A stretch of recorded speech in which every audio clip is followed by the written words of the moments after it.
चक्रवर्ती जी एक बात बोलते थे, कहते हैं मुझे पहला कोई ऐसा सिटी मिला, ऐसा शहर मिला जहाँ जिस राजा के नाम से मतलब वो जम्मू नाम पड़ा है, जाम्बू लोचन, तो उसका कोई स्टैचू नहीं है। 1989 में आपको जगमोहन जी से मिलने का मौका मिला और 2022 में प्रधानमंत्री मोदी जी से। और सर आप शायद जम्मू कश्मीर के उन चुनिंदा कलाकारों में से हैं जो प्रधानमंत्री मोदी जी से मुलाकात कर चुके हैं। उसी मंडप को, जो मंडप था वो मंडप मैंने इंटरनेशनल लेवल के ऊपर भी लेके गया। कोरिया में मेरा 95 में लेके गया इंटरनेशनल एग्जीबिशन में, और पेरिस में तो पूरी दुनिया के बड़े जो एक सपना होता है कोई आर्टिस्ट मतलब उसमें पार्टिसिपेट करे, उसमें मैं मंडप लेके अपना मॉडर्न जो एक मेरी सोच थी उसको लेके, तो वो मैंने डिस्प्ले किया वहाँ मंडप। लाल सिंह जी थे, मिनिस्टर थे उन्होंने, तो उनका बड़ा वो था कि मुझे महाराजा गुलाब सिंह जी का स्टैचू करना है, तो उन्होंने बुलाया 2-3 बार मुझे कि मॉडल बनाओ आप। मैंने मॉडल भी बना दिया मैंने, कि लगना जो था वो बड़ा मुश्किल हो रहा था। डॉक्टर जितेंद्र सिंह जी की जो कोशिश थी, तो इनाग्रेशन भी उन्होंने किया, अनवील उन्होंने किया था, और बाद में लगाने का काम जो उन्होंने किया। गुलाम नबी आज़ाद का जो दिल में छूने वाली बात होती थी ना, मतलब वो ऐसे पर्सनैलिटी है वो। नहीं देखो, मैं डोगरा हूँ, मेरा फ़र्ज बनता है, अगर मैं करता हूँ तो कहीं हर जगह तो नहीं कर सकता। जम्मू यूनिवर्सिटी में जनरल जोरावर सिंह ऑडिटोरियम के सामने जब जनरल जोरावर सिंह जी का बस्ट आपका जो बनाया हुआ था वो लगा, इंस्टॉलेशन के बाद सर आप पे ना कुछ टिप्पणियाँ की गई। जैसे ही वो स्टैचू वहाँ पहुँचा, मेरी क्रेन पहुँची, मेरा वो जिसके ऊपर लेके गया था मैं लगाया, इनके हाव भाव इनके सभी के चेंज ही हो गए थे कि स्टैचू अब पहुँच गया, अब क्या टेंशन है। मैंने कहा महाराजा हरि सिंह थे, मतलब पूरी एक स्टेट के इतने बड़े महाराजा थे, वो क्या गेट कीपर थे वो। मैं कहता हूँ दुनिया बहुत दूर पहुँच चुकी है, ये हमारा जो कास्टिज्म है, ये सारी इन चीज़ों से उभर के हमें ऊपर जाना चाहिए। अभी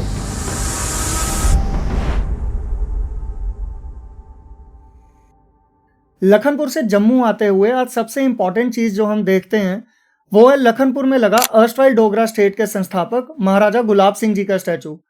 फिर कुछ और आगे बढ़े तो सांबा में लगा महाराजा हरि सिंह जी का स्टैचू। फिर जम्मू शहर पहुंचकर आंफला में मियाँ डिडो चौक में स्थित मियाँ डिडो जी का स्टैचू। जम्मू के ऐसे कितने ही विभिन्न जगहें हैं जिन्हें इन स्टैचूज ने अपनी एक अलग पहचान दी है।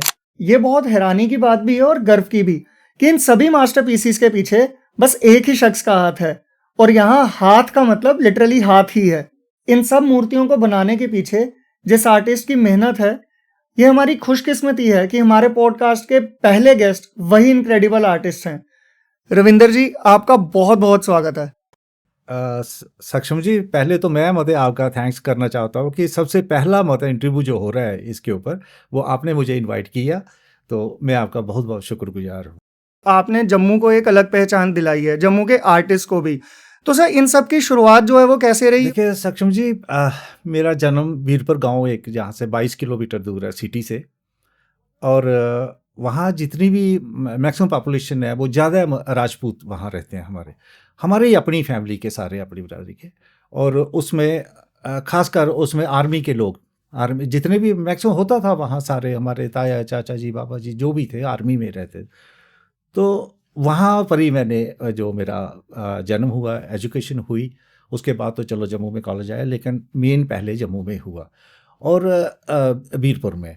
तो वीरपुर का एक मैं पहले बता दूं कि ये बड़ी हिस्टोरिकल प्लेस है हमारी। वहाँ 3 पर्सनैलिटीज ऐसी हुई हैं जिनको सभी लोग जानते हैं। जैसे पहले जो वीरपुर नाम है बाबा बिरपानाथ जी के नाम से, आज हजारों के नाम से उनको मतलब लोग आते हैं और मेल होता है वहाँ जाते। दूसरा दाता रणपत जी, वो तो लाखों में मैं बोलूँगा, इस समय तो बहुत ही पॉपुलर हुए हैं, बड़े मतलब दाता रणपत जी का नाम है एक। और तीसरा जो बहुत कम लोग जानते हैं कि महाराजा प्रताप सिंह जी ने हमारे वीरपुर में ही शादी की थी, महारानी चाड़की जो वीरपुर की थी। तो उन्होंने अपने टाइम एक बहुत बड़ा राधा कृष्ण का मंदिर बनवाया, और एक तालाब जो पक्का तालाब जिसको बोलते हैं, वो अपनी हवेली है जो मतलब काफ़ी फेमस है। और इस समय वहाँ संस्कृत महाविद्यालय का वो स्कूल चल रहा है वहाँ पर। सर अक्सर ये कहा जाता है कि एक आर्टिस्ट जो है उनकी ऑब्जर्वेशन जो है वो डिफरेंट रहती है बाकी सोसाइटी से। तो सब बचपन में आपको कभी ऐसा महसूस हुआ था कि आपकी जो ऑब्जर्वेशन है वो आपके दोस्तों से या आपके आगे पीछे जो लोग हैं उनसे थोड़ी अलग है? नहीं, मैं ये झूठ नहीं बोलूँगा, बचपन में कोई ऐसा नहीं था। बचपन में आम जैसे मतलब सारे फ्रेंड्स अपने कज़न खेलते थे, हम इकट्ठे काम करते थे, जाते थे कहीं भी। तो लेकिन उसके बाद मेरा जैसे अ, सबसे बड़ी बात है कि मेरा 9th और 10th में थोड़ा-सा चेंज होना शुरू हुआ, जो आर्ट के प्रति होना शुरू हुआ। उस समय मतलब मेरे एक टीचर थे जो मैं आज तक नहीं भूल सकता, ड्राइंग टीचर थे वो, जगदीश सिंह जी। तो वो मेरा काम देख के बड़े इम्प्रेस होते थे, कहते थे तेरा मतलब अच्छी है ड्राइंग। फिर उसके बाद एक और हमारा फाइन आर्ट कॉलेज में ही उन दिनों बोधराज सर आए थे, वहाँ हमारे टीचर आए थे, ड्राइंग टीचर। तो उन्होंने ज़्यादा मेरे अंदर जो फाइन आर्ट का जो एक डाला, वो उनकी सारी वो देन थी कि मेरी अच्छी ड्राइंग थी देखने।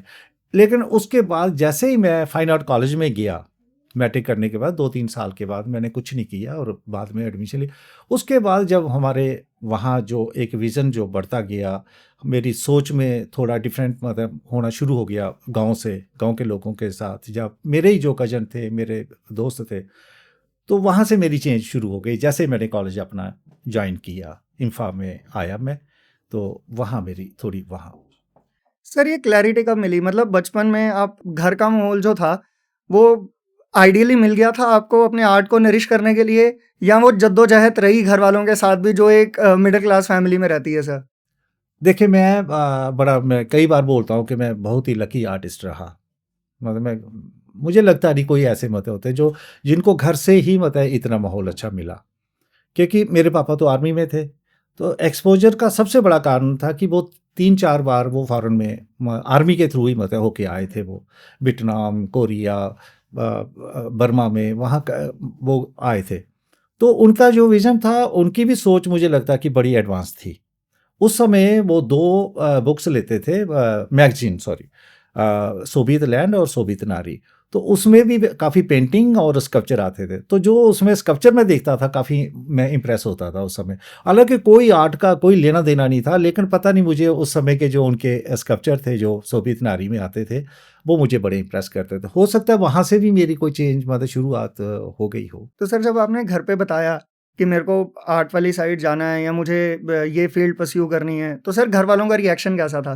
के घर वालों का बहुत मैं बोलूँ कि पापा जी तो थे ही, लेकिन ब्रदर मतलब आज तक मतलब एक एक जो मेरे से बड़े थे उनकी डेथ हो गई। जो बड़े वाले हैं वो आज तक मेरी सपोर्ट करते हैं, और मुझे कभी भी ऐसा नहीं लगा कि कहीं मतलब उन्होंने ये बोला नहीं यार तू इस लाइन में जाता तो अच्छा रहता, या आर्ट नहीं करना है। ये इस मामले में बड़ा लकी रहा।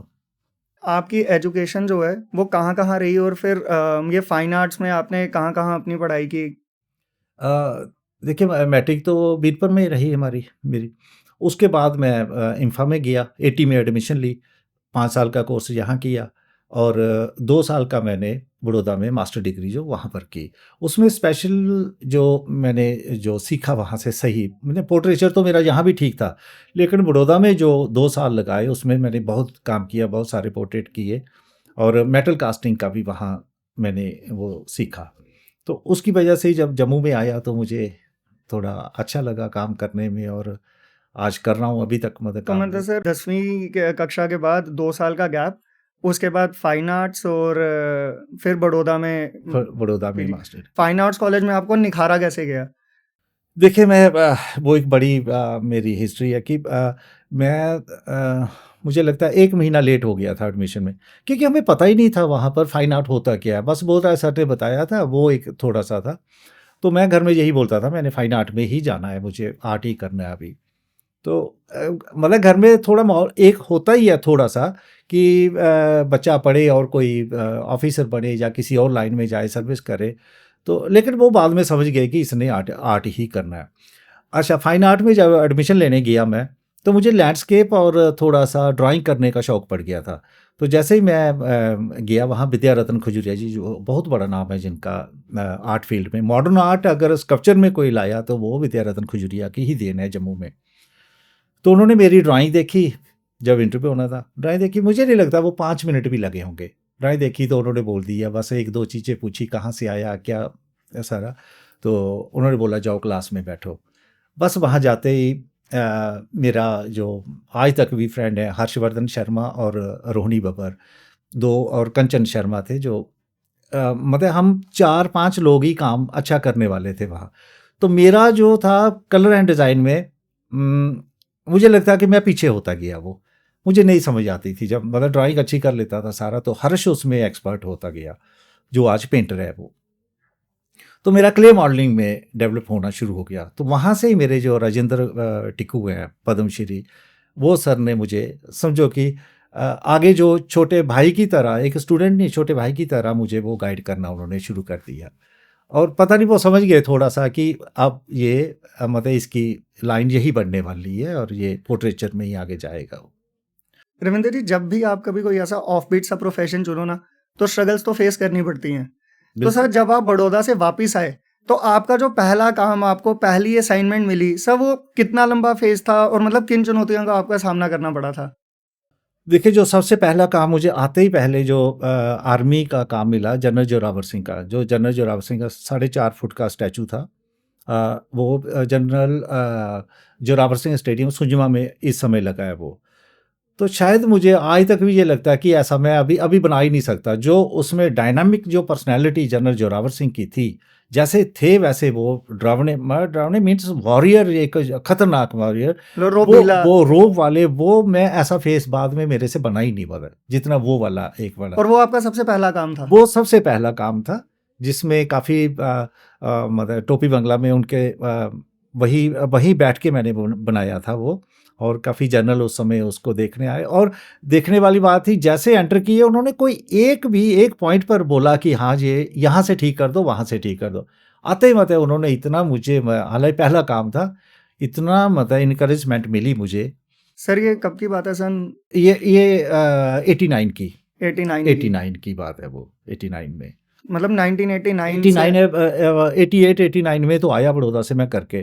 तो आते ही फिर उसके बाद मेरा एक पेपर में पूरा पेज एक मेरा आया, जो मैं बड़ौदा में काम किए थे। तो बस उसको देख के, यहाँ डीसी थे चक्रवर्ती जी, जो आपको पता है बंगाली लोग मतलब आर्ट के बड़े लवर होते हैं, वो उनमें आर्ट उनके ब्लड में है वो। तो उससे पहले तो कोई यहाँ किसी ने वो कोई था भी नहीं स्टैचू का, कोई इतना, एक प्रेमनाथ डोगरा जी का स्टैचू लगा था, बाकी मुझे लगता है कि सारे उसके बाद ही हुए।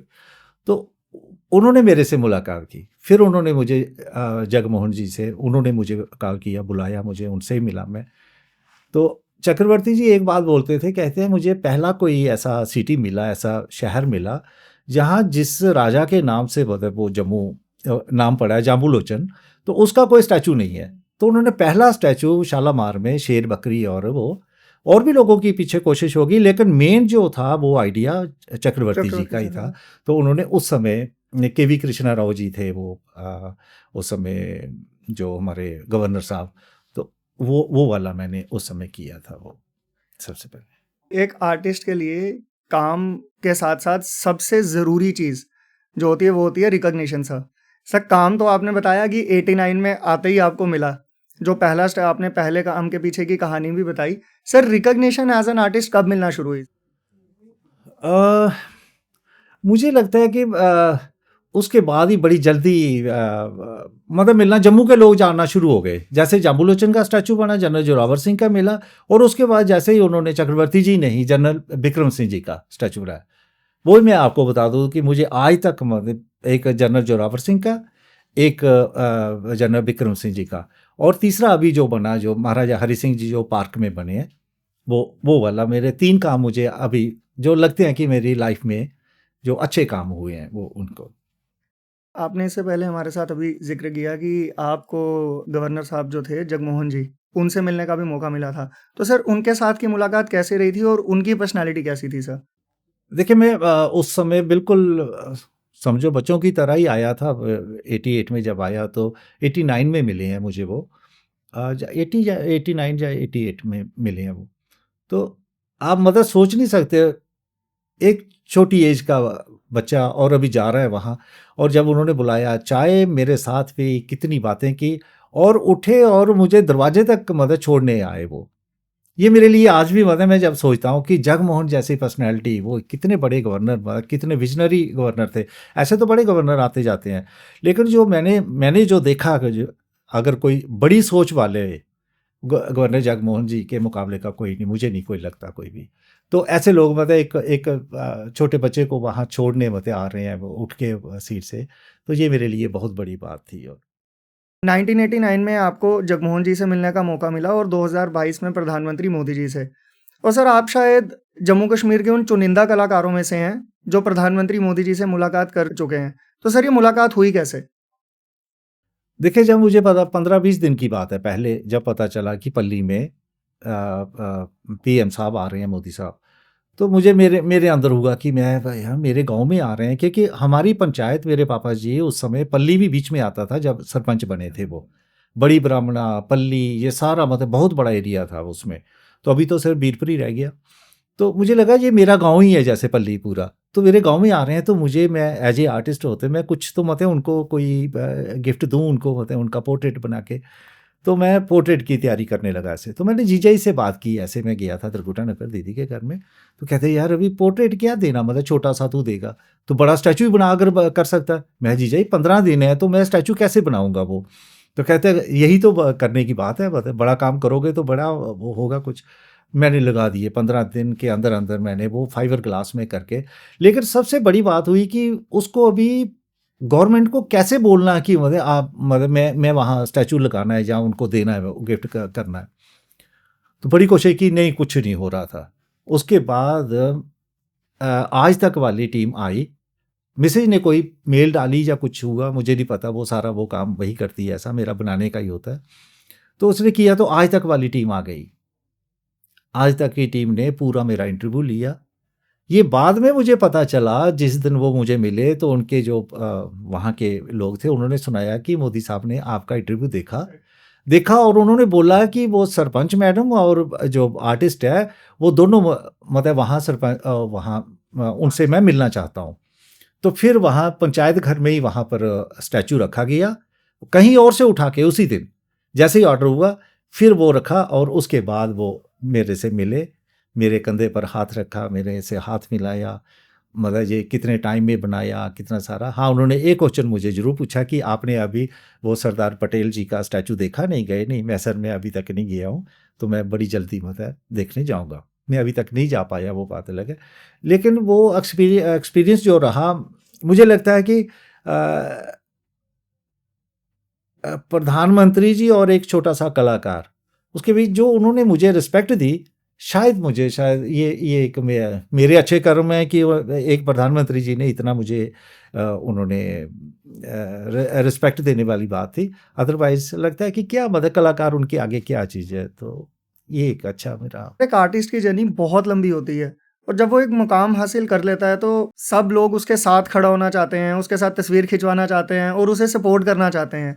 सर बट जो शुरुआती दिन होते हैं उस दौर में रेयरली कुछ लोग होते हैं जो एक आर्टिस्ट को सपोर्ट करते हैं। तो सर आपकी लाइफ में आपको क्या लगता है कि कुछ ऐसे लोग रहे हैं जिन्होंने रविंदर जम्वाल को, एक रिनोन्ड आर्टिस्ट रविंदर जम्वाल बनने में सपोर्ट किया हो?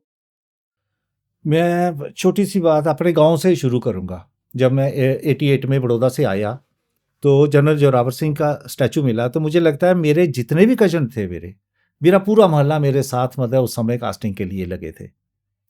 कोई ब्रिक पाउडर को मतलब वो उसका पाउडर बनाना पड़ता है, वो लगे, मतलब 15-20 लोग सारे मेरी कास्ट है। कोई क्रूसिबल उठाने वाला है, कोई कुछ, मतलब बहुत बड़ा काम होता है कास्टिंग का। तो उस समय मेरी सपोर्ट करते थे। मेरी कोई एग्जीबिशन होती थी वहाँ सारा गांव चला जाता था सारा।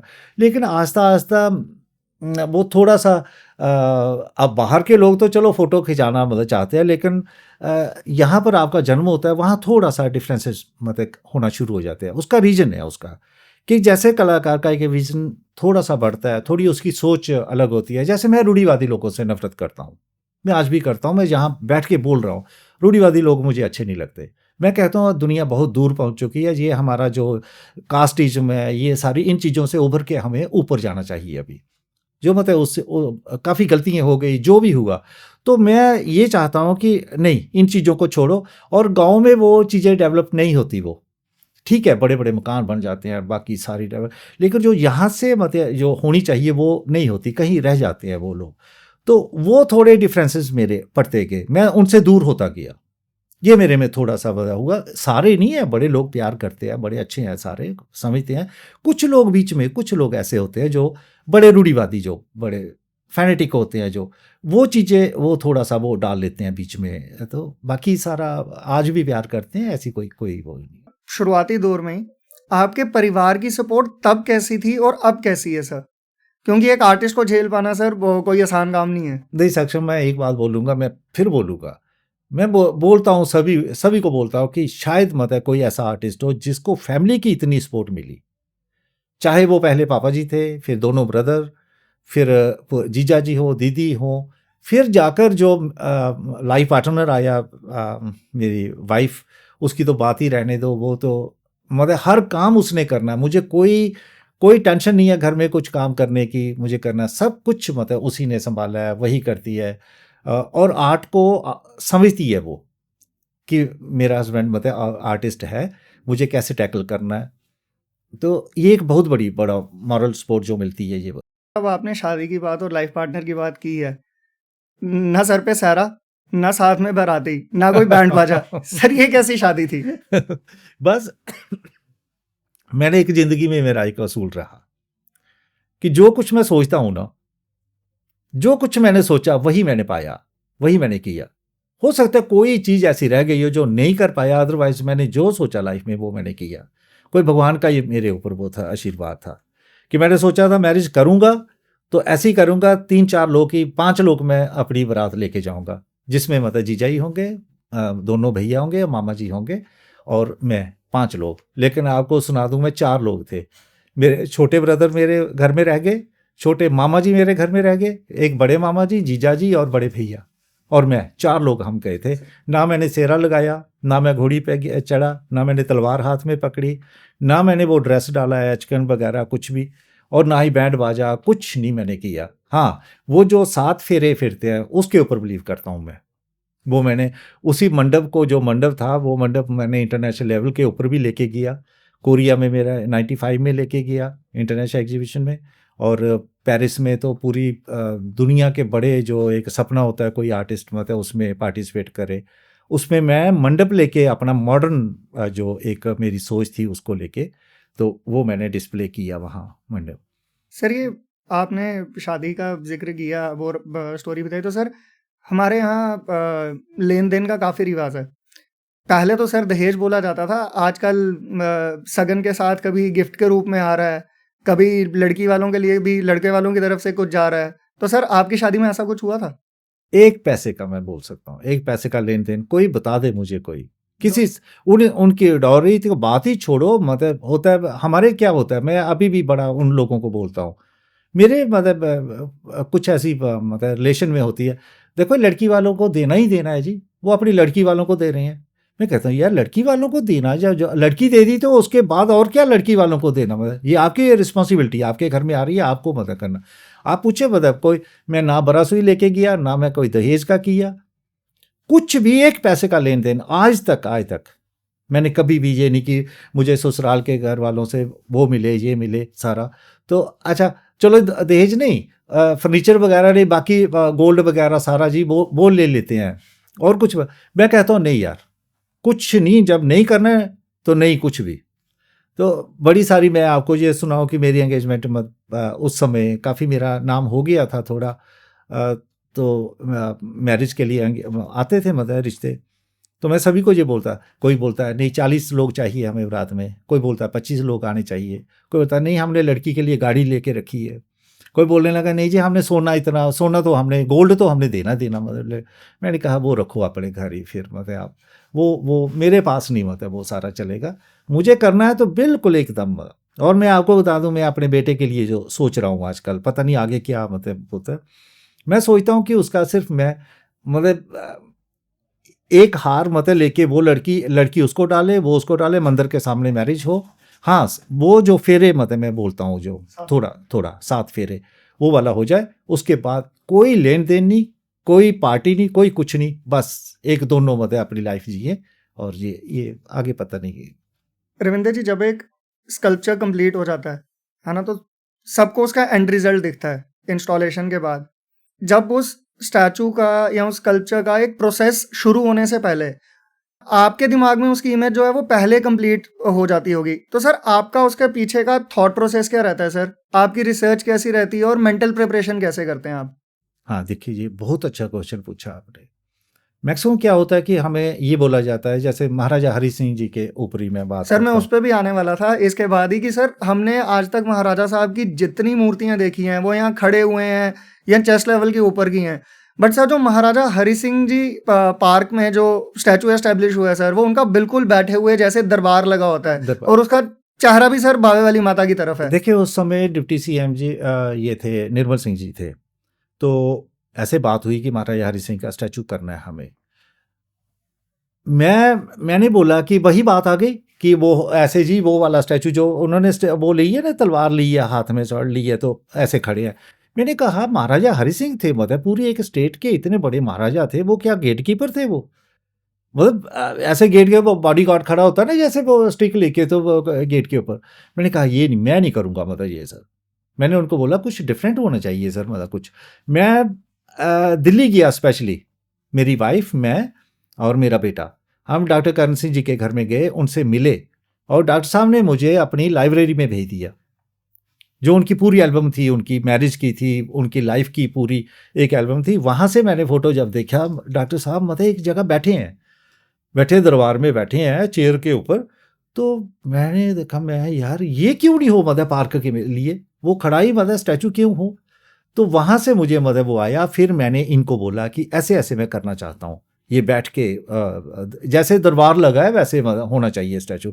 तो वो वाला भी, और दूसरा जो ये पुल के ऊपर लगा है, आपने देखा वो भी तलवार ऐसे हाथ में, और बड़ा क्रिटिसाइज किया कुछ लोगों ने, वो तलवार ऐसे नहीं होती, ऐसे हाथ में। मैंने फिर उनको फ़ोटो दिखाए, मैंने कहा यार ये मतलब या तो बोलो ये फ़ोटो मतलब वो गलत चल रही हैं वो ऐसे। तो मेरा ये वैसे भी शुरू से रहा कि एक जैसे सही स्टैचू खड़ा ऐसे बुत का बुत, जो मैं नहीं, मैं मेरा हर स्टैचू आप देखें कदम आगे बढ़ता हुआ या चलते हुए या कुछ एक्शन करते हुए, मैं कोशिश करता हूँ उसको, थोड़ा करता हूँ, रिसर्च करता हूँ उसके पीछे काफ़ी। मैं ये मेरा एक वो है। ये तो आपने जैसा सोचा वैसा बन गया। सर कई बार ऐसा भी होता होगा कि जैसा आपने सोचा हो एंड रिजल्ट आए, वैसी चीज़ ना बनी हो, कभी ऐसा हुआ है? हो जाता है कई बार शक्ल नहीं भी मिलती, कुछ ऐसा हो जाता है। उस टाइम रिएक्शन कैसा होता है? रिएक्शन बड़ा दुख होता है उस समय, अपने अपने आप के ऊपर ही दुख होता है, लेकिन वो मेरे मेरे बस की बात ही नहीं होती। वो चाहे वो 3 महीने भी लगा दो, वही वही चीज़ आएगी फिर, जो जो हम बार बार करते हैं। और कई बार मैंने देखा आधे घंटे में मैं पोर्ट्रेट कर लेता हूँ। ऐसा भी हुआ कि पता चला पार्टी वो बड़ी ब्राह्मणा में पहुंच गई है, और मैंने क्ले शुरू की, और जैसे ही आते हैं, वाह क्या बात है, ये तो हमारे दादाजी मतलब बेटे आए, दादाजी मेरे पिताजी मतलब वो दिख रहे हैं। तो कुछ होता है एक दिन में पोर्ट्रेट बन जाता है, आधे घंटे में बन जाता है। ये आर्ट का आप कुछ नहीं बोल सकते कि, और कई मैंने देखा कि मैंने 2-2 महीने लगा देता हूँ, और ऐसी बात नहीं, करेक्टर आ जाता है उनका। लेकिन कुछ बोलते हैं, अब मैंने तो उनको फोटो के ऊपर ही देखा, एंगल देख रहा हूँ जो भी मैंने मिलाए उनके।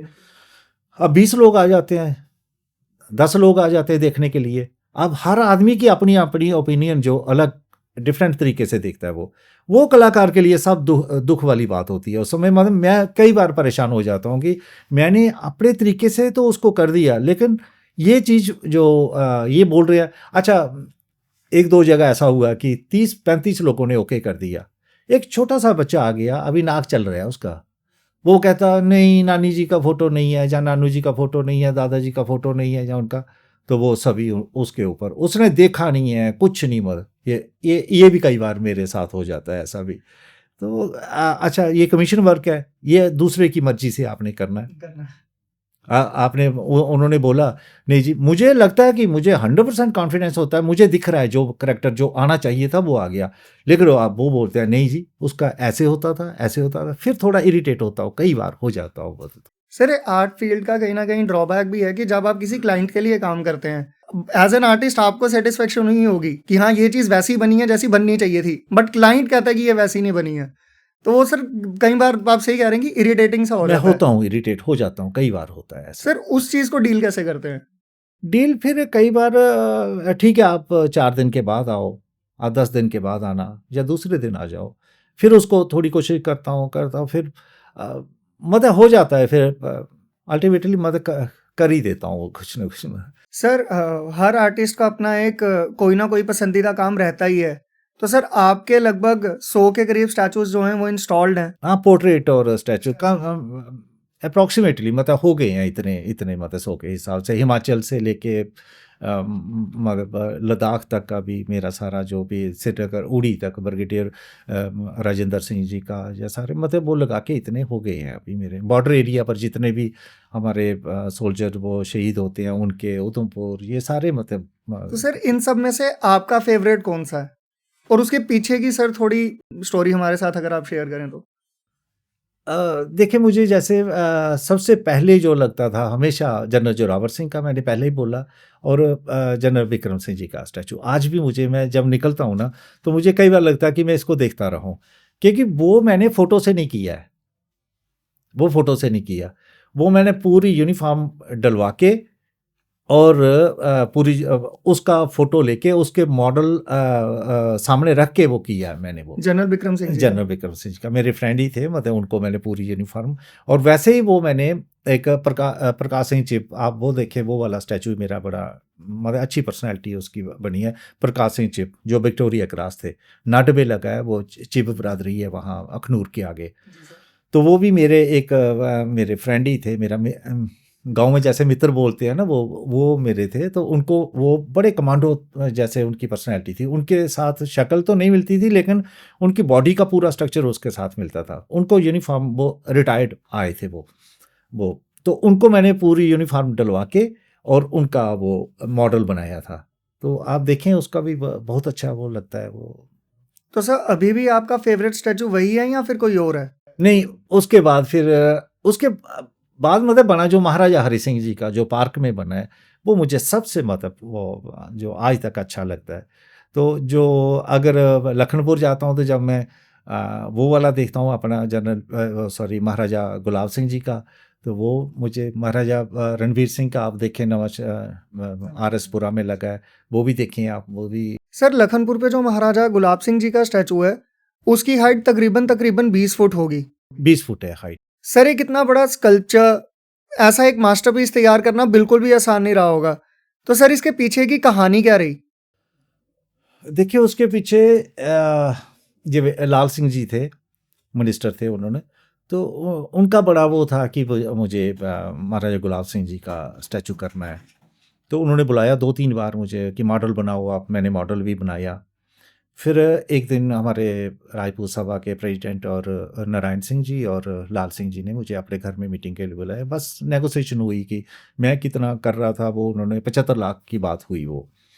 तो वो मतलब उनका ही वो समझो प्लान था। लेकिन एक बात ज़रूरी थी कि जो बना तो दिया सॉरी, बना दिया मैंने, कि लगना जो था वो बड़ा मुश्किल हो रहा था, क्योंकि बहुत सारे स्टैचू अभी मेरे स्टूडियो में पड़े हैं जो बन गए हैं, लेकिन वो कहीं भी इंस्टॉल नहीं हो रहे हैं। कहीं ना कोई उसमें वो पंगा पड़ जाता है, कुछ ना कोई, कि वो क्या प्रॉब्लम्स आ जाती हैं। कई कई स्टैचू में ऐसा होता है। लेकिन इसमें जो हुआ, इसमें लग गया। अब मुझे नहीं पता गवर्नमेंट के अंदर क्या चल रहा था, क्या हो रहा था, नहीं लग रहा था वो स्टैचू। लेकिन उसके बाद जो डॉक्टर जितेंद्र सिंह जी की जो कोशिश थी, उन्होंने मतलब वो बीच में वो डाले जो भी लोग करके, तो इनाग्रेशन भी उन्होंने किया, अनवील उन्होंने किया था, और बाद में लगाने का काम जो उन्होंने किया। सर एक चीज़ और जो हमने ऑब्जर्व की है कि आपकी जितनी भी इंस्टॉलेशंस हैं वो काफ़ी यूनिकली सिचुएटेड हैं, चाहे वो नेचर के करीब हों या काफ़ी अच्छी हाइट्स पे हों। तो सर इसकी कोई खास वजह या ये बस एक कोइंसिडेंस है?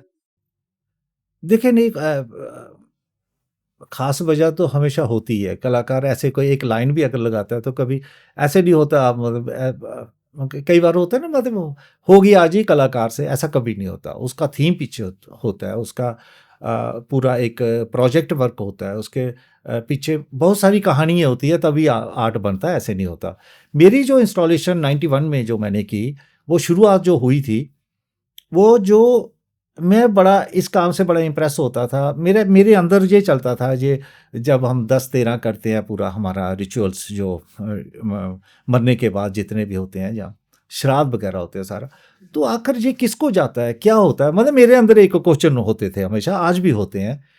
कई कई होते हैं ये पूछना भी जा करना सोचना ये बड़ी बड़ी कि तू हिंदू होते कैसे पूछता है ये कैसे, मुझे कई बार होता। और मैं हमेशा मतलब इसके ऊपर सवाल मेरा पूछने का पंडित जी को पूछता था या कभी बहस में कभी करना।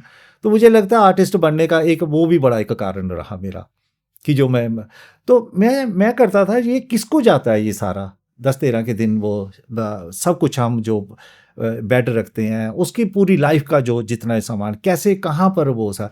तो वो वाली मैंने इंस्टॉलेशन जो 91 में की कि उन चीज़ों को ही लेके मैंने एक दो पहाड़ों के बीच में हैंग की है वो उनकी लाइफ के जो कि कैसे हमारे पितर जो हमारे जो एंसेस्टर जो आते हैं वो कैसे उनको लेते हैं कैसे यूज़ करते हैं क्या हवा में कैसे। तो वो चीज़ें मेरा शुरुआत वहाँ 91 में वो स्टार्टिंग हुई उसकी। सर ये जो इंस्टॉलेशंस की शुरुआत है आपकी ये 91 से ही हुई? 91 से। और फिर उसके बाद जो रॉबर्ट स्मिथसन जो 1960 में वो कर चुके थे स्पाइरल जेटी एक इंस्टॉलेशन थी लेक में उन्होंने किया था स्पाइरल जैसा। तो जैसे जैसे मतलब उसमें आर्ट फील्ड में ये देखते गए कि अब स्कल्पचर भी हो रहा है लेकिन इंस्टॉलेशन का काफ़ी टाइम आ गया, लोग काफ़ी आर्टिस्ट नए आर्टिस्ट जो इंस्टॉलेशन कर रहे हैं। तो फिर मेरा उसकी और अब मैं एक दिन नोट कर रहा था 85 मेरी इंस्टॉलेशंस हो गई हैं। तो ये बहुत बड़ी होती हैं, मतलब समझो कि मेरा महाबलीपुरम से लेके जो समंदर में किया लद्दाख तक मैं इंस्टॉलेशंस कर चुका हूँ। तो ये लगता है 85 कोई कम नहीं होती वो सारी। और ज़्यादा मैं नेचर को लेके करता हूँ, एक नेचर को। और मेरा होता है कि मैं नेचर तो है ही कि उसके अंदर कलाकार कैसे इन्वॉल्व हो। मैंने गैलरी के ऊपर गैलरी के अंदर इंस्टॉलेशन बहुत कम की है, कोई की होगी, अदरवाइज स्कल्पचर ऐसे किए मैंने, क्रिएटिव स्कल्पचर जो किए जैसे मॉडर्न आर्ट गैलरी में एक कलेक्शन है मेरी, ललित कला अकेडमी में कलेक्शन है, पटियाला में है, चंडीगढ़ में है, जयपुर में है। तो वो स्कल्पचर का, लेकिन इंस्टॉलेशन का जो वो मैंने नेचर को लेके ही सारी वो करता हूँ जितने भी। सर जम्मू कश्मीर में आपकी पहचान जो है वो एक स्कल्प्टर के तौर पे रही, पर जैसा हमने अभी जिक्र भी किया कि आप अपनी एग्जीबिशन जो हैं वो पेरिस और साउथ कोरिया तक लेके गए सर, और आपने जम्मू कश्मीर से बाहर मैक्सिमम जो काम है वो क्रिएटिव फील्ड में किया। तो सर बीरपुर के गांव तक से आपका जो सफ़र है क्रिएटिव फील्ड के ज़रिए वो पेरिस तक का रहा सर, उस सफ़र के बारे में हमारे साथ कुछ शेयर करना चाहेंगे? देखिए एक काम तो मैं पहले बोलूँगा कि स्टैचू का, जम्मू में मुझे लोग जो जानते हैं वो तो सारा स्टैचू की वजह से जानते हैं। अच्छा, अभी मुझे जो अवार्ड मिले, जब मुझे लिम्का बुक में मेरा जो नाम आया, तो वो तो सारा इंस्टॉलेशन और स्कल्पचर, क्रिएटिव स्कल्पचर की ना वो हुआ। अब ललित कला अकेडमी अवार्ड मुझे मिला, नेशनल अवार्ड मिला, आईफेक्स के 2 अवार्ड मिले। बाकी जो जितनी भी इंटरनेशनल कैंप मिलते हैं हमें या एग्जीबिशन में पार्टिसिपेट, वो तो सारा मॉडर्न आर्ट की वजह से ही, क्रिएटिव आर्ट की वजह से ही हुआ। तो वो एक अलग पहचान है।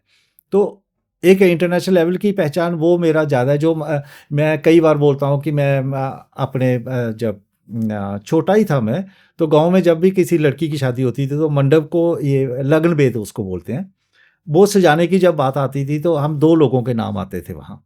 पहले मीटिंग होती थी गाँव में कि उस लड़की की शादी है, जैसे हमारी बहनें बड़ी थी जब, तो उसमें ये होता था भाई अपनी अपनी ड्यूटी लगानी है। आज झंडियाँ कौन लगाएगा, लकड़ियाँ कौन लाएगा, डेकोरेशन कौन करेगा। तो मेरा और मेरा एक कज़न थे मंगल सिंह, तो हमारी दोनों की ड्यूटी आती थी। उसका भी आर्ट बहुत अच्छा था।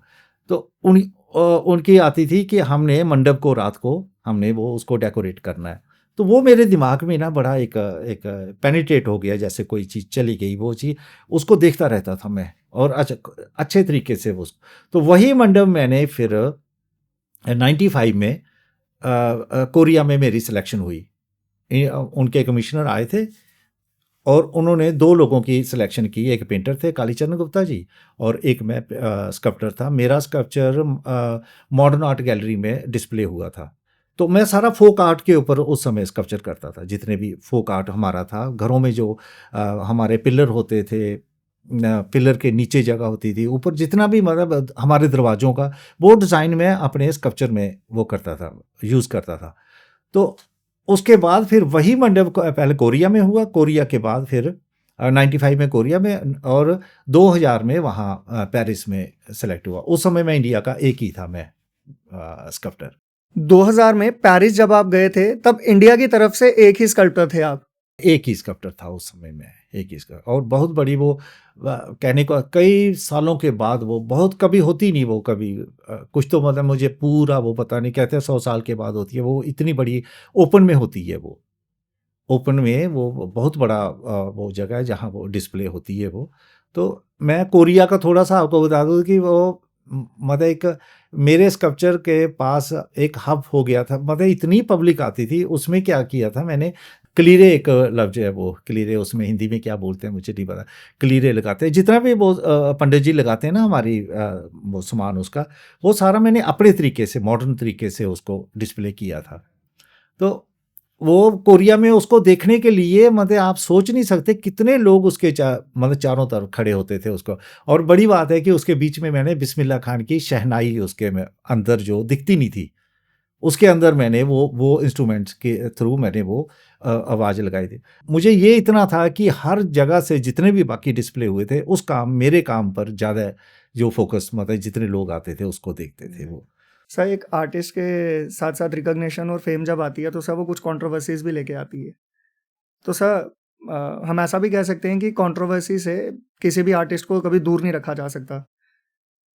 सर जनरल जोरावर सिंह जी के आपने काफ़ी बस्ट, स्टैचूज, स्कल्पचर्स बनाए होंगे और वो इंस्टॉल भी किए होंगे sir. But sir Jammu university में जनरल जोरावर सिंह ऑडिटोरियम के सामने जब जनरल जोरावर सिंह जी का बस्ट आपका जो बनाया हुआ था वो लगा, तो उसकी इंस्टॉलेशन के बाद सर आप पे ना कुछ टिप्पणियाँ की गई और सर आपकी तरफ से कभी उसका कोई जवाब नहीं आया, ना कहीं मीडिया में, ना कहीं भी आपने उसके बारे में कुछ नहीं बोला। तो सर आज उस इशू को आप एड्रेस करना चाहेंगे? देखिए उस समय बड़ा दुख हुआ था, 2 बच्चियाँ थी जो जनरल जोरावर सिंह के काफ़ी उन्होंने काम किया उनके ऊपर। और ये आज भी बोलूँगा कि अगर वो स्टैचू लगा कि उनकी वजह से ही लगा। गवर्नर साहब के पास वो गई, और मैं बड़ी देर पहले, आप पूछ लें कभी भी गवर्नर सिंह जी को, मैं बोलता था कि जब मैं सर्विस करता था उस समय और काम भी मेरे पास काफ़ी थे, तो मैंने उनको बोला कि जनरल जोरावर सिंह ऑडिटोरियम तो यूनिवर्सिटी में बन गया, लेकिन उनका वहाँ एक पोर्ट्रेट भी या स्टैचू होना चाहिए। तो अगर अगर आप कुछ करें तो मैं कई लोगों को बोला मैंने, और भी बोला मैंने, मेरा ख्याल शायद नारायण सिंह जी को भी बोला मैंने, रायपुर से, कि मैं वहाँ लगाऊंगा वो, मैं फ्री दूंगा जो भी होगा। लेकिन आस्ता आस्ता क्या हुआ, जैसे ही मैं रिटायर हो गया, सर्विस मुझे छोड़नी पड़ी 1 साल पहले, तो उसके बाद मैंने ये बोला कि जो मेरा उसके ऊपर खर्च होगा, जो जो पैसे लगेंगे वो मुझे दे देना, बाकी आप मतलब वो मैं लगा दूंगा वो आपको। तो वो लड़कियों ने लगाया, लेकिन मुझे उनसे ज़्यादा जो मीडिया के ऊपर दुख है, जिन्होंने उनका इंटरव्यू लिया, कि उन्होंने मेरे पक्ष मतलब मेरा पक्ष रखा ही नहीं, मेरे से पूछा ही नहीं कि क्या क्या वो लड़कियां बोल गई। आप मतलब सोच नहीं सकते, उन्होंने इतना मेरे घर में बैठ के उन्होंने कई ऐसी पर्सनैलिटी जो इतनी बड़ी जर्नल टाइप मतलब लोग थे, उनको क्या क्या बोला, मैं नहीं मतलब बोलूँगा। जहाँ वो किसी को भी कुछ ही बोल सकती है, आपने सुना होगा इंटरव्यू, अगर आप उसको उठाएं तो इन लोगों को, डोगरों को शर्म नहीं आती, वो इतने इतने बेहुदा मत है उसने। लेकिन मीडिया वालों का जो 3-4 लोग बैठे थे, उनका फर्ज बनता था, ये इसने तो अपने हिसाब से इन्होंने बोल दिया, अब उनकी भी बात सुने जो जिनके बारे में इन्होंने बोला। ये मुझे उनके ऊपर, और मैं मिलूंगा उनसे कभी, मैं ज़रूर पूछूंगा। एक एक थे कोतवाल, कोई पता नहीं क्या नाम उनका, उनको मैंने फ़ोन किया कि आपने उनका मतलब आपने कर दिया, हम मेरे से कुछ नहीं पूछना था, ठीक है वो लेडीज़ थी तो आपने वो उनको ज़्यादा वो दे दिया, वेटेज दे दिया। बच्चियों का मतलब ये सबसे एक मुझे ये अजीब सा लगा, उन्होंने बोला आप स्टैचू लगा दो, तो हम वहाँ बैठे हैं, आपको उसी समय चेक आपको 3.5 लाख का हम काट के आपको दे देंगे। मैं कहा ठीक है। मेरी मिसेज बोले नहीं, आप मतलब आप कई बार आपके साथ ऐसा हो चुका है, आप पहले दे देते हो, बाद में पैसे नहीं मिलते। मैंने कहा यार, इतना एक जनरल जोरावर सिंह की फैमिली की लड़की हैं, वो इतना इतना थोड़ा वो कर सकती हैं। नहीं नहीं, मैंने कहा ठीक है। और सक्षम जी, आप यकीन नहीं कर सकते, जैसे ही वो स्टैचू वहाँ पहुँचा, मेरी क्रेन पहुँची, मेरा वो जिसके ऊपर लेके गया था मैं लगाया, इनके इनके हाव भाव इनके सभी के चेंज ही हो गए थे कि स्टैचू अब पहुँच गया, अब क्या टेंशन है। और आज तक मतलब फिर मैंने बड़ा किया, 1 लाख रुपया उन्होंने दिया, उसके बाद उन्होंने 2.5 लाख, आज तक मुझे वो नहीं मिला। मुझे 2.5 लाख का नहीं है, मैंने कई जगह मैं अभी नाम नहीं लूँगा कहाँ कहाँ मैंने वो अपनी वो करता हूँ या दे देता हूँ फ्री में भी कहीं। दुख ये हुआ कि मतलब मेरे इस एज में मुझे ये बोला गया कि हाँ वहाँ चेक आपको काट के दे दूंगी मैं। ये छोटी उनकी बच्ची है, उसने ही बोला उसने। सर वो थोड़ी बहुत रिसर्च हमने भी की है सर। हाँ जी। तो गुड़ा सलाथिया में जो स्टैचूज लगे हैं, हमें पता लगा कि आपने उनसे भी कोई चार्जेस नहीं लिए थे, कोई फीस नहीं नहीं ली देखो थी। मैं डोगरा हूँ, मेरा मेरा फर्ज बनता है, अगर मैं करता हूँ तो कहीं हर जगह तो नहीं कर सकता, लेकिन कहीं मतलब ये करना ये होता भी है, करना भी चाहिए आपको। तो मैंने किया। अब जनरल जोरावर सिंह का स्टैचू अगर अब रियासी में दिया, पूछना उनको 80,000 का मैंने कोई पैसा लिया, फ्री में दिया, वो फाइबर ग्लास का बना है, वही सेम साइज मतलब रियासी में लगा है, मैंने कोई पैसा नहीं लिया। घोड़े की बात छोड़िए आप, कला केंद्र में वो पोर्ट्रेट लगा है उनका मास्टर संसार चांद जी का, पूछिए आप मैंने कोई पैसा लिया। लेकिन उन बच्चियों ने इतना इल्जाम मेरे ऊपर लगाया इस एज में, बहुत दुख हुआ था उसको सुन के। अच्छा दूसरा एक झूठ इतना बोला, मेरा मन किया मैं केस करूं कुछ करूं, लेकिन मैंने कहा मुझे शोभा नहीं देता मेरे उस टेम्परामेंट के हिसाब से। उन्होंने एक बोला कि 10 साल पुराना, ये उनकी बड़ी बेटी का आप इंटरव्यू निकाल के देख लो, 10 साल पुराना स्टैचू था, ये कहीं नहीं लग रहा था, तो ये हमने उनका लगवाया तो उनका दिल बेईमान हो गया बाद में पैसे लेने का। उससे 3-4 महीने पहले वो मीडिया वाले भी 2 आए थे, एक शर्मा जी एक गुप्ता जी, 2 वो मीडिया वाले भी साथ थे। तो क्ले में अप्रूव करने के लिए मैं इनको बुलाया था, और इन्होंने बोला मूछें छोटी हैं ये बड़ी कर दो, मैंने मूछें बड़ी की, और बोला गया कि 10 साल पुराना, आप देख ले वो इंटरव्यू निकाल के, 10 साल पुराना वो स्टैचू पड़ा था इनका। तो इन्होंने मैं बच्ची हैं इतनी। लेकिन आजकल जो मैं आपको बताता हूँ, ये शॉर्टकट करके ये नेम फेम वाली बात ये कर रहे हैं कि हम मतलब कैसे वो लोगों के सामने आ जाएं, ऐसे नहीं चलता। सक्सेना जी मेरा भी ये दावा है, अगर उन्होंने मेरे साथ किया सजा उनको मिलेगी, मैं नहीं मतलब भगवान देने वाला है। उन्होंने इतना झूठ मेरे साथ बोला और मेरे खिलाफ बोला, भगवान सजा उनको जरूर देगा। और दूसरा ये उनको थोड़ा सा समझ आए कि शॉर्टकट कहीं भी नहीं चलता, शॉर्टकट करके आप अपना नाम करें, ये कहीं नहीं चलता, थोड़े दिनों की बात होती है ये। मैं मिसाल देता हूँ कि आदमी को हमेशा पीपल का पेड़ बनना चाहिए, जो 100 साल मतलब वो रहता है, कई 100 साल।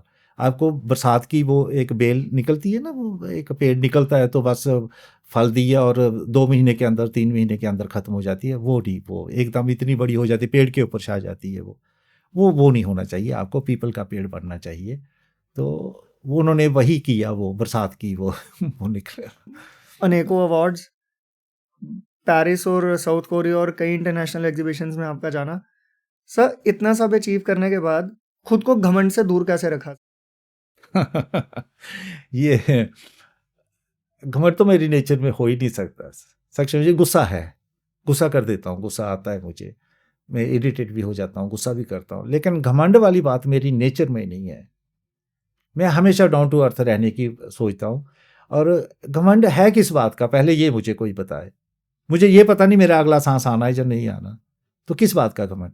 जिस हाथ का मैं बड़ा प्राउड करता हूँ, ये हाथ मेरा बड़ा बनाता है ये सारा, अभी एक्सीडेंट में 2 अभी पैरालाइज हो जाए बैठे बैठे, तो किस बात का घमंड। और फिर बड़ी बात मैंने एक इंटरव्यू में पहले ही बोली थी, या तो मैं मतलब माइकल एंजेलो का वो डेविड जो 18 फुट का है मार्बल का, वो बना लूँ, उससे ऊपर कर लूँ, मैं रोदां का वो थिंकर बना लूँ, वैन गॉग की पेंटिंग बना लूँ, पिकासो की वो गोट बना लूँ, उससे ऊपर कर लूँ, अनिश कपूर जो इंटरनेशनल हमारे इंडियन अवार्ड में है वो, उनका काम देखें आप, उससे ऊपर कर लूँ अपना।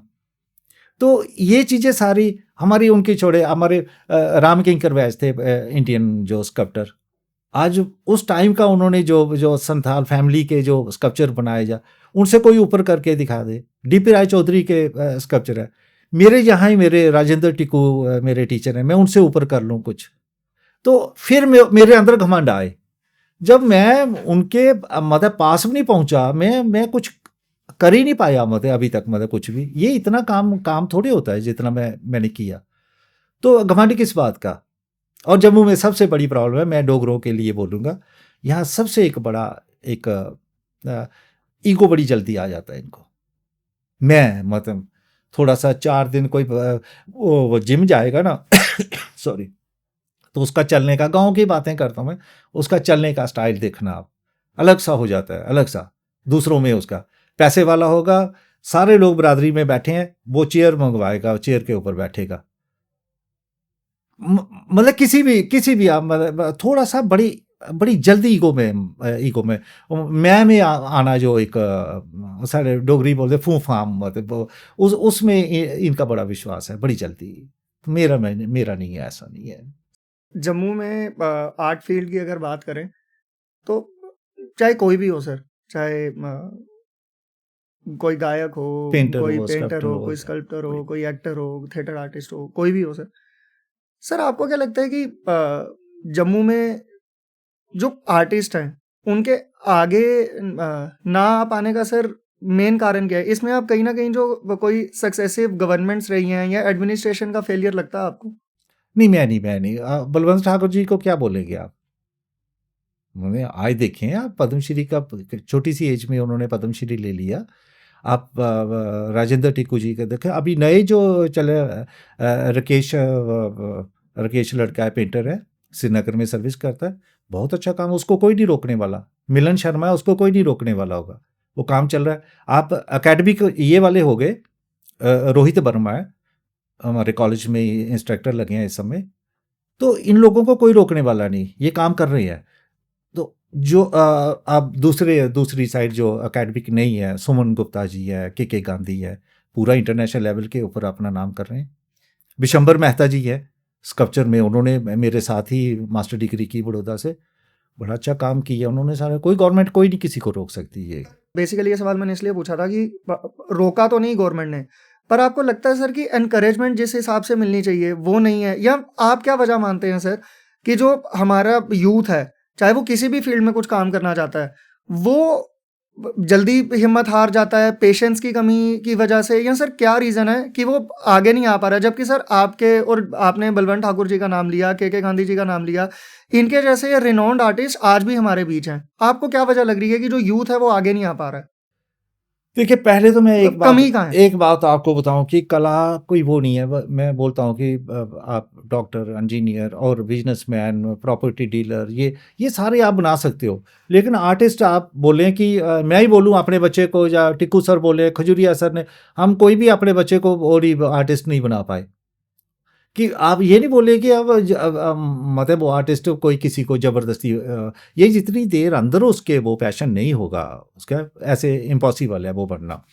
बच्चों की बात आपने बोली, मैंने 18 साल सर्विस की है अपने कॉलेज में, तो मैं बच्चों को एक बात पूछता, अच्छे बड़े टैलेंटेड, आजकल एजुकेशन अच्छी है बच्चों के पास, जो हमारे पास नहीं थी। हम मतलब गवर्नमेंट स्कूलों से पढ़ के आए, वही माहौल गाँव का सारा, तो हम वो चीज़ नहीं कर पाए। आजकल के बच्चे एजुकेशन मत है उनकी अच्छी है, अगर काम करें थोड़ा सा, वही उनका एक प्रॉब्लम हो गई है, वो शॉर्टकट, एक दिन में अमीर बन जाए, एक दिन में पैसा आ जाए, थोड़ा सा काम करें। मैं कॉलेज में देखता था 6 घंटे हमारा कॉलेज में आते हैं बच्चे, 1-1.5 घंटा तो थ्योरी चली जाती है, 2 घंटे उन्होंने गप्पें वगैरह सारा वो बैठना और गप्पें लगानी। आप 3-4 घंटे काम करके आप बोलें कि आर्टिस्ट बनना इम्पॉसिबल, कभी हो ही नहीं सकता। और मैं अपना बताऊं कि मैं कॉलेज के बाद भी अपने पूरी रात काम करता था। मुझे याद है कि मुझे पापा जी भी, माता जी, भाई भैया सारे बोलते थे तू बीमार हो जाएगा। मैं बीमार भी रहता था, ऐसी बात नहीं, बात बड़ा पतला दुबला पतला जो वो था मैं, तो वो सारे बोलते थे कि तू तू बीमार हो जाएगा। तो रात को पूरी रात में थर्मस में चाय डाल के और स्टोन कार्विंग, ये वुड कार्विंग वो कर रहा हूँ मैं। तो मैं इनको पूछता था आप घर में जाके काम करते हो? कहते नहीं सर हम नहीं कर। नहीं, ये बच्चे आप बताओ, मैं सभी को बच्चा ही बोलता था, बच्चे आप बताओ कैसे, लड़की हो या लड़के, तो कैसे ये पूरा होगा कैसा? तो वो बच्चे उनमें वो चीज़ नहीं आ रही है, वो एक एक कि हार्ड वर्क कैसे करना है वो नहीं। हाँ, मैंने 2 बच्चे उसमें, मतलब यहाँ के बड़े और भी बच्चे हैं, लेकिन लद्दाख के 2 बच्चे, गुरमीत और शिमित, आज देखें उनका गुरमीत खासकर मत आज, मैं तो यहाँ करोड़ों में अभी तक काम नहीं ले पाया, वो तो लद्दाख में करोड़ों 2.5 करोड़ का काम उसने लिया। इस समय करोड़ों में मतलब वो काम चल रहे हैं उसके, बड़े बड़े स्टैचू कर रहा है वो, और इंटरनेशनल लेवल के ऊपर वो कैंप में जा रहा है, कहीं कुछ कर रहा है, कुछ कर रहा है। शिमित मतलब अच्छा काम कर रहा है। तो वो लद्दाखी दोनों बच्चे, और वो यहाँ भी पागल थे, मुझे पूरा याद है, मेरी तरह ही मतलब उन्होंने ना वो भी, गुरमीत तो खासकर बिल्कुल ही ऐसे, उसके अंदर इतना जोश पैशन एक था वो करने का, काम करने का, कि पागल था बिल्कुल वो। तो सर आपने तब की रूटीन तो बताई, आज आपकी क्या रूटीन रह रही है? सक्षम मैं आज भी ये बोल सकता हूँ, ज़्यादा तो नहीं, मतलब 10-12 घंटे तो मेरा आज भी मैं काम करता हूँ। आज भी मतलब मेरा मेरा हार्ड वर्क मैं इतना करता हूँ कि मैं 10-12 घंटे तो कम से कम आपको बताया मैंने। तो ये मेरे अंदर अभी भी मैं बैठ ही नहीं सकता ऐसे, ऐसे बैठ ही नहीं सकता। काम अपने कोई ना कोई वैक्स में करूँगा, वुड में करूँगा, उसमें प्लास्टर ऑफ पेरिस में करूँगा, क्ले में करूँगा, मेटल में करूँगा। इंस्टॉलेशन ही मेरी ख़त्म नहीं होती। अब मेरी सीनियर फेलोशिप चल रही है, तो अभी 6 महीने 5-6 महीने और है। तो 3 जो थे मेरे प्रोजेक्ट के रिपोर्ट मैंने भेजी थी, अब चौथा वाला करना है। तो अब मैं नेचर के अंदर ही लगा हूँ। परमंडल साइट मेरी सारी वो इंस्टॉलेशन चल रही है। बड़े-बड़े पहाड़ों के ऊपर जो भी खतरनाक मतलब स्पॉट देखता हूँ जहाँ कि यहाँ पर होना चाहिए, और वहाँ मैंने करके दिखाया। ये मेरा एक रहा। बड़े भैया मेरे से बड़ा प्यार करते हैं बड़े, तो वो बोलते हैं रवि तू क्या करता है, हमें डर लगा रहता है 24 घंटे। तू जब मतलब इतने रिस्की वो उनके ऊपर काम करता है तो नहीं किया कर। वो अभी भी बोलते हैं मुझे कि नहीं यार तू बड़ा रिस्की। सर जैसे जैसे कोई इंसान फेमस होता है, एक आर्टिस्ट फेमस होता है, उसके आसपास की जो इमीडिएट सोसाइटी है, उसका गांव है, उसका सोशल सर्कल है, सर उस आर्टिस्ट के साथ साथ इन सब चीज़ों की भी अपलिफ्टमेंट होती है। तो सर आपकी वजह से आपकी जो इमीडिएट सोसाइटी है, आपका गांव है, उनकी अपलिफ्टमेंट में कोई मदद मिली? क्योंकि सर हमने सुना है आप आज भी सोशली काफ़ी एक्टिव हैं। देखिए सक्षम जी, मैं ये बोलूँगा, मैं सोशली तो मेरे साथ मतलब जुड़ा हुआ है। जितना आर्ट का मेरा है इतना ही मेरा ये रहता है हमेशा कि गाँव को भी मैं कैसे अपग्रेड करूँ। मगर गाँव मेरा नहीं समझ पाया, उसमें भी कुछ थोड़े से लोगों की वो कंट्रीब्यूशन है जो जो हमेशा मतलब मुझे मेरे एंटी चलेंगे वो कुछ कुछ थोड़े से। तो वो डिस्टर्ब करते हैं मुझे, बहुत किया उन्होंने, बहुत किया। तो मैं कई बार बोलता हूँ यार मैं लिख रहा हूँ मतलब उनके बारे में, लिख के जाऊँगा मतलब जो मुझे डिस्टर्ब किया उन्होंने, दुखी किया, टॉर्चर किया, वो मैं नहीं छोड़ूँगा, मतलब वो करूँगा मैं, मेरे मरने के बाद चाहे होगा। लेकिन मैं ज़रूर उन लोगों को हाईलाइट करके ही जाऊँगा जो जिन्होंने मुझे दुःख अभी तक दे रहे हैं स्टिल। उन्होंने उन्होंने बहुत दुःख दिया लेकिन ये सिटी में जो रहने वाला आर्टिस्ट होगा वो कभी नहीं बोलेगा, क्योंकि उसके पास ये हो ही नहीं सकता। सिटी में कोई प्रॉब्लम नहीं ऐसी होती। जो बड़ी सिटी में बैठे हैं उनके पास ये सिटी, जो गाँव में आर्टिस्ट रहता है वो रह के दिखाए मुझे कभी, क्योंकि वो सोच अलग हो जाती है। सर सोसाइटी के बारे में, अपने गांव के बारे में और अपने आर्ट के बारे में आपने बताया। सर एक चीज़ जो जिसके बारे में हमें बात करनी चाहिए वो ये कि अभिनव थिएटर है, कला केंद्र है और काफ़ी सारी जगहें हैं जहाँ पर बाकी आर्टिस्ट जो हैं वो अपनी अपनी एग्जीबिशंस लगाते हैं। सर पर आप हमेशा आपका जो नेटिव गांव है बीरपुर, उसे ही क्यों चुनते हैं अपनी एग्जीबिशंस के लिए? सक्षम जी, बस यही एक रहा मेरा कि मैं बड़ा सोशली भी हूँ, आर्टिस्ट भी हूँ और सोशली भी, और मुझे अपने गांव से बड़ा प्यार है। ये सबसे बड़ी एक मेरे अंदर मत है वो चीज़ है। तो मैं चाहता हूँ कि मैं जो भी एग्जीबिशन करूँ, जितने सेलिब्रिटी या जो भी पॉलिटिकली जैसे सीएम हो, गवर्नर साहब हो, मेरे गांव में ही आए लोग, और मेरे गांव को लोग जाने और इसका नाम दूर तक जाए। तो सबसे पहले मतलब आपको बताओ कि जैसे मंगतराम शर्मा जी भी आए सर, और मेरा ये होता है कि ये लोग आए और मेरे गांव के लिए कुछ कुछ ऐसा मतलब देखे जाए, या कुछ जो डेवलपमेंट नहीं हुई है उसके लिए कुछ मतलब कंट्रीब्यूट करें। तो जैसे मंगतराम शर्मा जी आए, उनको उनको भी मैंने कई काम मतलब बोले थे, नहीं हो पाए, वो बात अलग है। आज़ाद साहब आए थे हेलीकॉप्टर के ऊपर मेरी एग्जीबिशन को ओपन करने के लिए। तो वो नहीं जब वो मुझे, सीएम थे। सीएम थे, जब सीएम थे तो उन्होंने मतलब काफ़ी कुछ बोल के गए थे, काफ़ी कुछ कि ये भी होगा। मैंने बहुत सारी डिमांड उनके आगे रखी थी कि हॉस्पिटल नहीं है यहाँ, एम्बुलेंस नहीं है यहाँ का, रोड ठीक नहीं है, यहाँ तालाब मेरे घर के पास है। उसके लिए तो मैं सभी को जो भी आए उनके लिए बोलता था कि ये मेरे तालाब का बड़ी हालत ख़राब है, इसको थोड़ा आप करके जाए, लेकिन किसी ने नहीं किया। सच्ची बात बोलूँ, निर्मल सिंह जब डिप्टी सीएम थे उन्होंने 28 लाख रुपया उसके लिए रखा था, लेकिन बाद में क्या हो गया ये नहीं मुझे समझ आई। सर आज़ाद साहब के साथ आपका एक काफ़ी इंटरेस्टिंग वाकया भी रहा कि जब वो आपकी एग्जीबिशन देख के गए थे, शायद नेक्स्ट डे उन्होंने आपको कॉल भी किया था। बिल्कुल, ये पता नहीं आपने कहाँ से सुना, मुझे नहीं पता, लेकिन दूसरे दिन मैं बीमार हो गया। मुझे फीवर हो गया, मतलब इतना मैं थक चुका था, टाइट हो गया कि वो बहुत बड़ी एग्जीबिशन थी, मेरा बहुत बड़ा काम था। और दूसरा उन दिन लगातार 7 दिन बारिश रही, उसकी वजह से ही मुझे जो टेंशन भी हो गई थी सारी। तो मैं सोया था तो एकदम मुझे एक कॉल आई, मतलब कोई नाम नहीं कुछ नहीं उसके ऊपर। तो मैंने उठाया जैसे, तो कहते हैं रविंद्र जम्वाल, मैं गुलाम नबी आज़ाद बोल रहा हूँ। तो मैं ना जितना बुखार था एकदम उठ के तो बैठ गया। बैठ गया तो मैं, सर हाँ हाँ सर, आज कल बहुत अच्छा लगा, और सबसे बड़ी बात है भगवान आपको इतनी तरक्की दे, इतना कुछ करो, पूरी दुनिया में आपका नाम हो। तो वो ना, वो आज तक मतलब जो उनका करैक्टर रह जाए, उनका बोलने का ढंग है, उनका ऐसे बहुत सारे सीएम होते हैं बड़े ज़्यादा, मतलब लेकिन गुलाम नबी आज़ाद का जो दिल में छूने वाली बात होती थी ना, मतलब वो ऐसे ऐसे पर्सनैलिटी हैं वो। तो उनके लिए मतलब मेरे अंदर बड़ी रिस्पेक्ट है उनके लिए, सच्ची बात बोलो। तो उन्होंने मतलब बहुत कुछ बोल के कि सब कुछ मतलब मैं करूँगा इस गाँव में। ले पता नहीं भगवान की क्या, मतलब मेरी बात की सुनती थी या मेरे गाँव की, क्या नहीं हो पाया कुछ भी। मैं उसको केस को परस्यू नहीं कर पाया, या फिर कोई और गेम हुई कुछ, वो गॉड नोज़, अब मैं नहीं बोल सकता। लेकिन उनके दिल में बहुत था कि इस गाँव को मैं बदल के रख दूँगा, लेकिन कुछ नहीं हुआ उसके। सर अब इसी के साथ ही एलजी मनोज सिन्हा जी पे भी आते हैं। इनका भी आपकी एग्जीबिशन के दौरान आपके गांव आना हुआ, और आपके गांव का एक बहुत पुराना इशू था जो इनकी विजिट के दौरान आपके थ्रू हल हुआ।